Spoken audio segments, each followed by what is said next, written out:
प्यारे story lovers, पेश करता हूँ एक नई कहानी। इसका नाम है सोने की पेटी। बहुत पहले की बात है। एक जमाने में एक सौदागर और उसकी बीवी दोनों अकेले रहते थे। उन्हें खुश करने के लिए उनका कोई बच्चा नहीं था। एक दिन सुबह उठकर सौदागर ने अपनी बीवी से बोला, रात मैंने एक बहुत डरावना सपना देखा। मैंने देखा कि एक बहुत बड़ी चिड़िया हम लोगों के साथ रहने के लिए आई है। वो एक पूरा भैंसा एक बारी में खा जाती है और एक ही घूंट में शराब की पूरी बाल्टी पी जाती है। हम बहुत कोशिश करके भी अपना पीछा उससे नहीं छुड़ा पा रहे हैं। सोचता हूँ जंगल में थोड़ा घूम आऊं। ये बोलकर सौदागर अपनी बंदूक उठाकर जंगल में चला गया।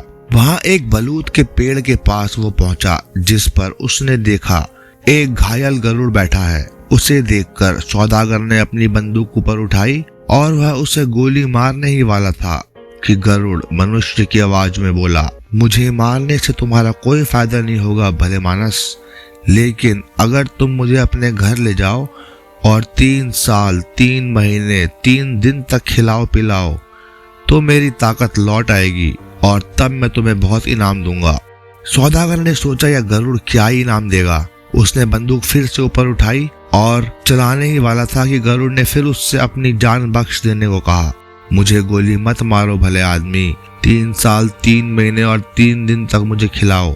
जब मैं अच्छा हो जाऊंगा तो तुम्हें बहुत इनाम दूंगा। आखिरकार सौदागर ने गरुड़ की बात मान ली और उसे अपने घर ले आया। उसकी बीवी ने एक भैंस पकाई और एक पूरी बाल्टी शहद की बनी शराब से ऊपर तक भर दी। सौदागर ने सोचा इतना खाना गरुड़ के लिए काफी दिनों तक चलेगा, लेकिन वो गरुड़ पूरा भैंसा और सारी शराब एक ही बार में गटक गया। गरुड़ खा खा कर सौदागर का दीवाला निकाले दे रहा था। जब गरुड़ ने देखा कि सौदागर के पास बहुत कम पैसे बचे हैं तो वो सौदागर से बोला, भले मानस, तुम्हें याद होगा जब मैं तुम्हें मिला था काफी जख्मी था। मैं पक्षियों का राजा गरुड़ हूँ।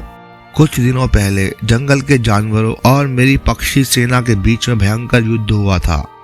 हम जीत तो गए पर मैं बहुत घायल हो गया था और फिर मैं तुम्हें मिला। जाओ जंगल के पास के खुले मैदान में जाओ, वहाँ बहुत से जानवर और पक्षी जख्मी मरे पड़े हैं। उनकी खाल उतार कर शहर में बेचो, तुम्हें बहुत पैसे मिलेंगे। सौदागर ने वैसे ही किया। वह खुले मैदान में गया और वहाँ उसे बहुत से मरे हुए जानवर और पक्षी पड़े हुए दिखे। उसने उनकी खाल उतार ली और बाजार में जाकर बेच दी। उसे बहुत सारा पैसा मिला। 1 साल इसी तरह बीत गया। एक दिन गरुड़ ने बोला, मुझे वहाँ ले चलो जहाँ बलूत के ऊंचे ऊंचे पेड़ हैं। सौदागर उसे वहाँ अपनी गाड़ी में ले गया।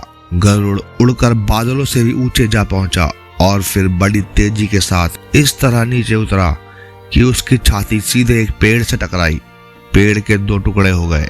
गरुड़ बोला, नहीं, अभी मेरी पुरानी ताकत वापस नहीं आई है। अभी मुझे 1 और साल तुम्हें खिलाना होगा। इस तरह 1 साल और बीत गया। गरुड़ पहले से भी कहीं ऊंचे उड़ा और वहां से पेड़ पर झपटा।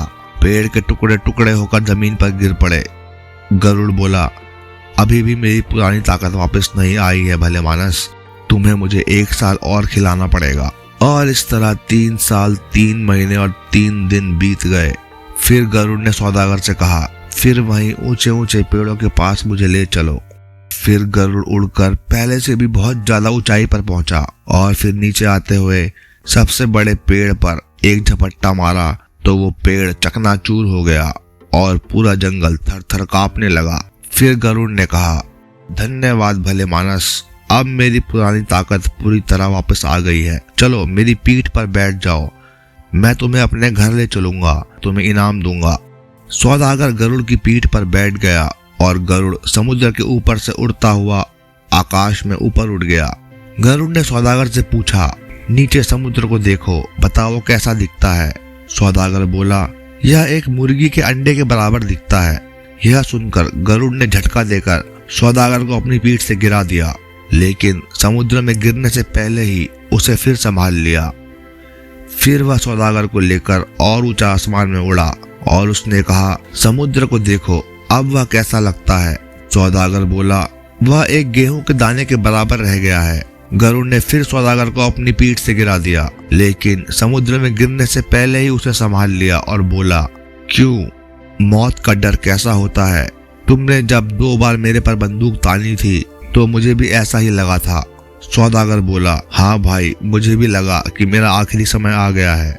फिर गरुड़ सौदागर को उड़ाकर एक लोहे के राज्य में ले गया और बोला, यहाँ मेरी बड़ी बहन रहती है, हम लोग उसके घर मेहमान बनकर रहेंगे और जब वह तुम्हें तोहफे दे तो तुम कुछ भी मत लेना और बोलना मुझे तो सिर्फ लोहे की पेटी चाहिए।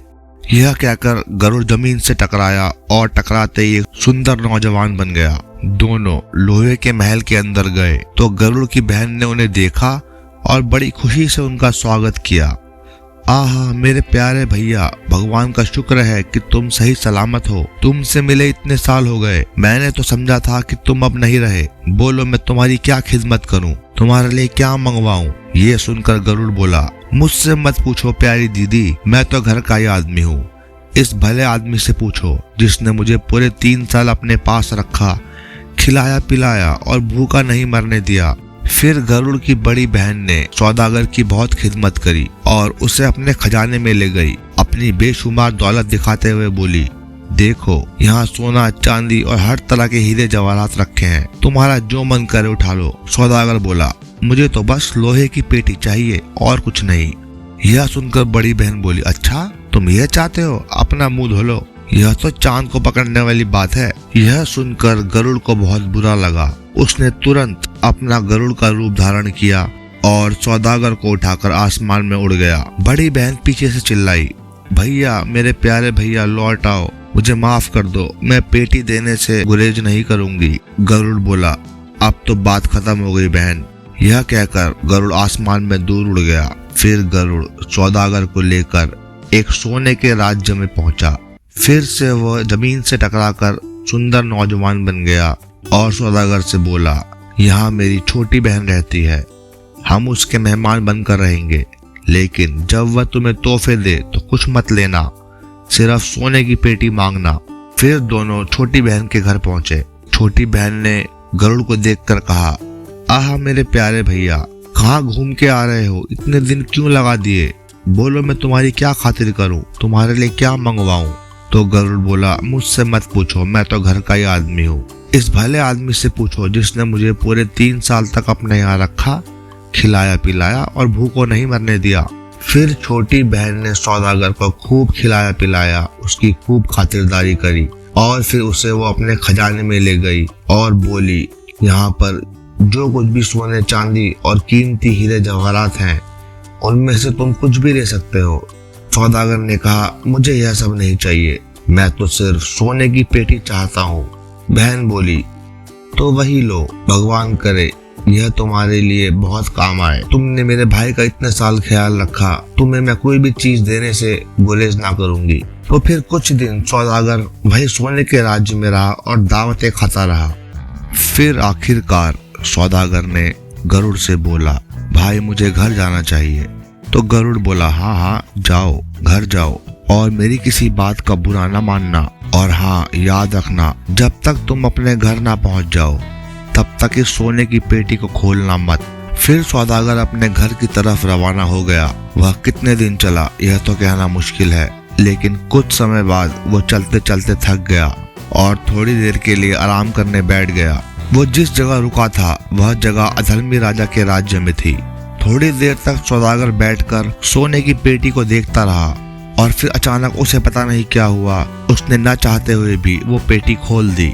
पेटी के खुलते ही एक बहुत बड़ा लंबा चौड़ा और आलीशान महल उसके सामने खड़ा हो गया और नौकरों की एक पूरी फौज कहीं से आ गई। आपकी क्या इच्छा है सरकार? नौकरों ने सौदागर से पूछा। सौदागर ने खाने पीने का सामान मंगाया और खाने पीने के बाद वह अपने महल में सोने के बिस्तर में सो गया।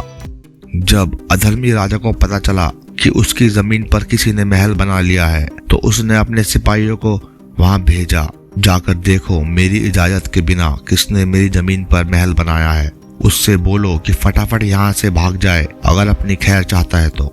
जब सौदागर को अधर्मी राजा का धमकी भरा संदेश मिला तो उसे समझ नहीं आया कि वो महल को वापस पेटी में बंद कैसे करे। उसने सारी बात सिपाहियों को बताई और बोला, मैं तो खुद जाना चाहता हूँ, पर मैं अपने महल को वापस कैसे ले जाऊं? फिर सिपाहियों ने ये बात अधर्मी राजा से बोली तो अधर्मी राजा सौदागर के पास गया और बोला, मैं तुम्हारे इस महल को वापस सोने की पेटी में बंद कर सकता हूँ, पर एक शर्त पर। तुम्हारे अनजाने में तुम्हारे घर पर जो कुछ भी आया होगा वह मुझे देने का वादा करो। सौदागर बेचारा क्या करता, उसने वादा कर दिया कि उसके घर अनजाने में जो कुछ भी आया होगा वह उसे राजा को दे देगा। फिर राजा ने महल को अपने जादू से फिर से सोने की पेटी में बंद कर दिया। उसे उठाकर सौदागर अपने घर अपने रास्ते चल दिया। जब वह अपने घर पहुंचा तो उसकी पत्नी ने उसका स्वागत किया और पूछा, इतने दिन कहाँ थे? वो बोला, जहाँ भी गया था अब तो लौट आया हूँ। उसकी पत्नी बोली, तुम्हारे पीछे भगवान ने हमारे घर एक बेटा भेजा है। अच्छा, तो मेरे अनजाने में यही आया है। उसे बड़ा दुख हुआ और उसने बीवी को सारी बात बताई। दोनों फिर बहुत दुखी हो गए और बहुत रोए, मगर 12 महीने कोई नहीं रो सकता। फिर सौदागर ने सोने की पेटी खोली और उसकी अपनी जमीन पर एक शानदार महल उसके सामने खड़ा हो गया और कई सारे नौकर उसकी सेवा करने के लिए आ गए। फिर सौदागर हंसी खुशी अपनी बीवी और बेटे के साथ रहने लगा। इस तरह 18 साल बीत गए। सौदागर का बेटा अब बड़ा हो गया। वह एक सुंदर और होशियार लड़का था। एक दिन सुबह वो उठा तो उसने अपने पिताजी से बोला, पिताजी, रात को मैंने सपना देखा कि अधर्मी राजा मुझे बुला रहा है और कह रहा है कि हम लोगों ने उसे बहुत इंतजार करा दिया है। अब हमें खुद समझ जाना चाहिए कि ये अच्छी बात नहीं है। जब उसके माँ बाप ने ये बात सुनी तो रोने लगे और उन्होंने अपने बेटे को आशीर्वाद देकर अधर्मी राजा के पास भेज दिया। लड़के ने एक चौड़ी और सीधी सड़क पकड़ी। वह खुले मैदानों और जंगलों से गुजरा। कुछ दिन चलने के बाद वह एक झील के पास पहुंचा और वहां आराम करने बैठ गया। अचानक उसने देखा कि झील की दूसरी तरफ एक कबूतरी उड़ते हुए आई और जमीन से टकराकर सुंदर लड़की में बदल गई। उसने अपने पंख खोल कर रख दिए और झील में नहाने लगी। सौदागर को बेटे को पता नहीं क्या सूझा।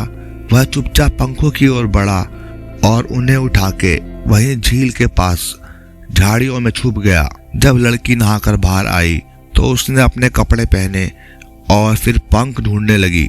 उसने बहुत खोजा पर उसे पंख नहीं मिले। वह पंख खोजने लगी और साथ साथ बोलती गई, मेरे पंख किसने लिए हैं? अगर तुम बूढ़े हो तो मैं तुम्हें अपने पिता का दर्जा दूंगी और अगर तुम जवान हो तो मैं तुमसे शादी कर लूंगी। यह सुनकर सौदागर का लड़का बाहर आया और बोला, लो अपने पंख। लड़की बोली, मेरे मंगेतर, मुझे यह बताओ कि तुम कौन हो? तुम्हारे सगे संबंधी कौन है? तुम कहाँ जा रहे हो? सौदागर के बेटे ने जवाब दिया, मेरा नाम है वर्ण और मैं अधर्मी राजा से मिलने जा रहा हूँ। लड़की बोली, मेरा नाम राजकुमारी मारिया है और अधर्मी राजा मेरे पिताजी हैं। फिर उसने वर्ण को अधर्मी राजा के पास पहुंचने का रास्ता बताया। फिर से कबूतर बनकर उड़ गई। जाते जाते उसने कहा, मैं तुम्हारा महल में इंतजार करूंगी।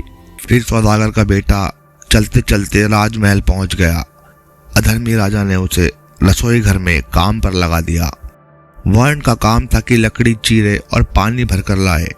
राजा का जो रसोइया था उसका नाम था फूहड़ राम।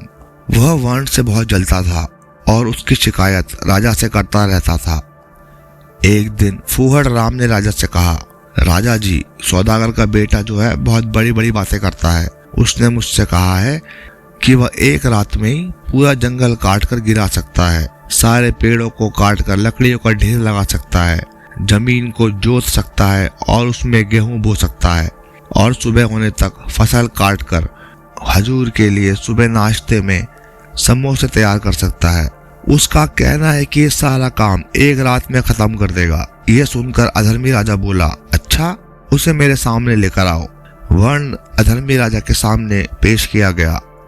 राजा बोला, तुमने डींग मारी है कि तुम एक रात में पूरा जंगल साफ करके गेहूं बो के सुबह तक मेरे लिए समोसे भी तैयार कर सकते हो? तो यह सारा काम कल सुबह तक हो जाना चाहिए। सौदागर का बेटा वर्ण बोला, ये आप कैसी बात कर रहे हैं? ऐसा तो मैंने कुछ भी नहीं कहा और ऐसा कैसे हो सकता है?